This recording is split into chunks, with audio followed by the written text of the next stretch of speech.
Hello, welcome to Solara Journey. ඉතින් අද අපි චර්ච් යන තමයි හදන්නේ. ඔයාලා දන්නවනේ 66 කියන්නේ වරු ගාණක් එකම තැනකට වෙලා ඉන්න જાතිය බස් එකක් කියලා. One eternity later. ඉතින් කොහොම හරි අපි හිමීට දැන් ඉස්සරහට යන ගමන් තමයි ඉන්නේ. ඇත්තටම ජනේලයක් ගාව ඉඳ ගන්න ලැබෙනවයි කියන්නේත් හරිම පුදුම දෙයක් නේ. ඉතින් ගොඩාක් වෙලා කල්පනා කර පාර දිහා බලාගෙන ගොඩාක් දේවල් හිතන්න ලැබෙන ටයිම් එකක් තමයි අපිට බස් එකේ යන වෙලාව. ඇත්තටම ජීවිතය ගැන ගොඩාක් දේවල් අපි ප්ලෑන් කරන්නේ බස් එකේ යන ගමන් කියනවනේ. ඇත්තටම මම නම් බස් එකේ යනවා හරිම අඩුයි. හැබැයි ඉතින් අපේ නංගිට යන්න ඕනි කිව්ව හින්දා තමයි මම එයාත් එක්ක බස් එකේ යන්න ආවේ. එයා නම් කොයි වෙලාවෙත් බස් එකේම තමයි යන්නේ. බස් එකේ යනවා විතරක් නෙවෙයි. ගොඩක් දුර පයින් යන්නත් තියෙනවා ඉතින් අපිට. මොකද 66 ගියා කියලා කෙලින්ම කොච්චිකඩේ චර්ච් එකට යන්න බෑනේ. ඉතින් අපි මෙතෙන්ට වෙලා අපේ තවත් යාළුවෙක් කෙනෙක්ම බලාගෙන හිටියා. හැබැයි මෙතනදී කවුරුවත්ම දන්නේ නැති හිතුවේ නැති දෙයක් තමයි වෙන්නේ. ඒ තමයි එයාගේ ගර්ල්ෆ්‍රෙන්ඩ් මල් එකක් අරගෙන තමයි ආවේ. ඉතින් ওই විදිහට හිමීට අපේ ගමන ඉස්සරහට යද්දී එයාත් පුදුම වෙලා සතුටු වෙලා අපි මල්බකේකෙත් ලස්සන වීඩියෝ එකක් කරගෙන හිමීට පයින්ම ඉස්සරහට ගියා. මොකද අපි 154 බස් එක ගන්න තව ගොඩක් ඉස්සරහට යන්න ඕනේ. ඉතින් පයින් යද්දී මට ඇත්තටම හිමීට යන්න බෑ. හැබැයි අපේ නංගිට ඕනේ හිමීට යන්න. එයාට හයියෙන් යන්න බෑ. ඉතින් මග දිගටම මම බැනුම් අහහා එයා හති දාගෙන අපි හිමීට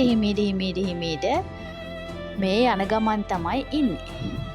ඇත්තටම මේ ගහ හරිම ලස්සනයි නේද? ඔන්න දැන් අපි කොච්චිකඩේ චර්ච් එක ඇතුළට ආවා. මම මාරම ආසයි චර්ච් යන්න. හැබැයි මම බුද්දිස්. ඒ වුණාට මන් දන්නේ වෙනම වයිබ් එකක් තමයි චර්ච් යන එකේ මට නම් දැනෙන්නේ. ඒ වගේම තමයි හිතට පුදුම සැනසීමක් දැනෙන්නේ. අපි පන්සල් යද්දි දැනෙන්නේ අන්න ඒ වගේ. ලස්සන මල්, ගස් කොළන් ඒ වගේම චර්ච් එක දැන් ටිකක් අලුත් වෙලා තියෙන්නේ. එක අලුත් දේවල් ටික වැඩි වෙනවා. ඔයාලා බලන්නකෝ ඉස්සරහට. මම පෙන්නන්නම්කෝ ඔයාලට ඒ ටිකත්. ඉතින් ওই විදිහට ඔය ගමන යද්දී ඇත්තටම අපි චර්ච් යන්න ලොකු හේතුවක් තියෙනවා.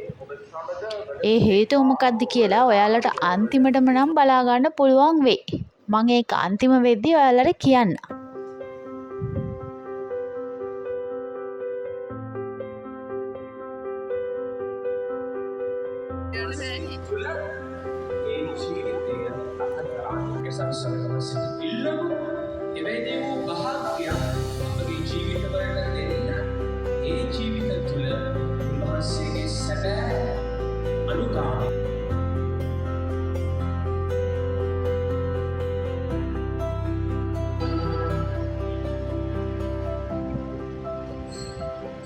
Listener nanti mempunyai berbagai maksud untuk selalu radio dapat kita seperti syawak yang tadi mesti pada asik bersama.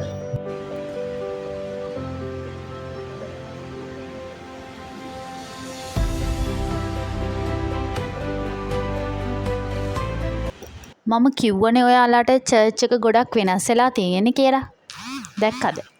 ඇත්තටම අපිට චර්ච් යද්දී පුදුම සැනසීමක් තමයි දැනෙන්නේ. මේ වගේ ඉටිපන්දම් පත්තු කරලා අපේ ප්‍රාර්ථනාවන් ගැන දෙවියන්ට කියලා අපේ හිතේ තියෙන බර සැහැල්ලු කරගත්තාම ජීවිතේ අලුත් වෙලා එනවා වගේ තමයි අපිට දැනෙන්නේ.